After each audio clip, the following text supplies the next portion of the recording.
Every month in my online community, the Becoming Sanctuary, we talk about a different topic when it relates to various life aspects. And last month was on identity shifts. This month, we're going to talk about self-worth and confidence.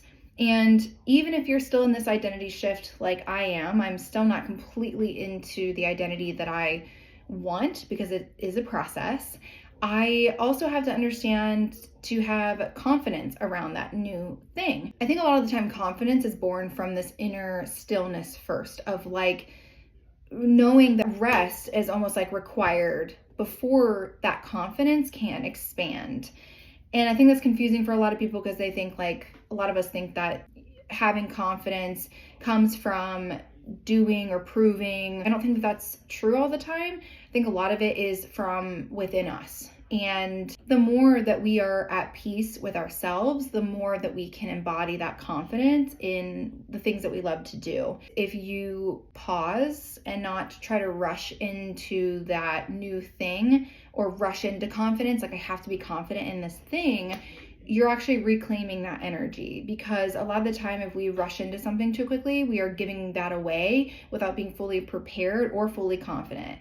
And so sometimes we think we're confident and we may not be. Sometimes there can be some naiveness to that, but I definitely think once you get to that point that you feel confident, that's where that new identity shift is going to like stabilize a little bit more. For me, I'm not fully into that yet. So for me, confidence is a struggle because I'm in this in-between season still. So that's kind of what we call the pause, that moment between like your old life and your new life. And before you can really embody the new life and have confidence, you do have to pause and rest and allow things in your life to just kind of like do what they need to do in that time frame.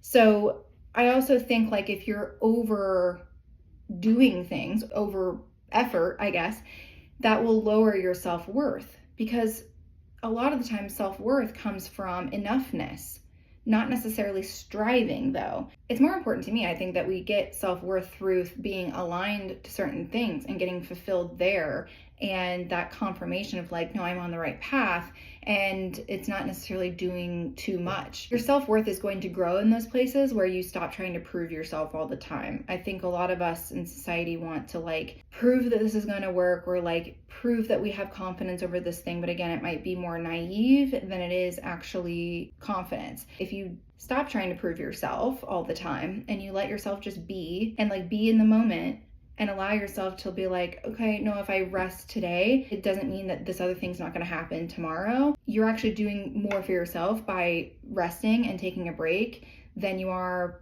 by just pushing through. Because a lot of time pushing through feels chaotic.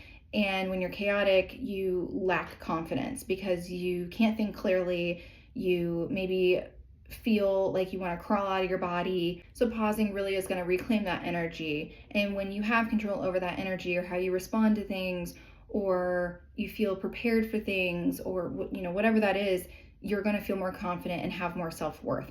So allow yourself to take the time, experience everything you need to experience, and don't rush your new identity. Don't rush any new thing in your life. It's really all about taking it day by day. Don't force it all, and just be in the moment. Know that even if you rest, even if you take a break for yourself, it's not setting you back. If anything, it's preparing you for energy for something else later on that you need to do. And that's like myself with my human design. As a projector, it's extremely important that I don't overwork myself, and that way my energy is used sustainably and not just in a over exaggerated or over effort type way. And so the more that I've been able to embody that, the more I've realized that is true. I just kind of stopped forcing this new thing and like, well, this thing's not ready yet, so I got to get to this thing and whatever. And so that's why I can't feel confident in the new thing. But I've really just decided, like, here's the waiting period between my two identities, and I'm not going to force it. So if this is you, take a break, take a deep breath, go meditate, go do something, because it's not going to get fixed tomorrow, and your confidence doesn't happen overnight, but it sure as hell isn't going to happen if you feel chaotic.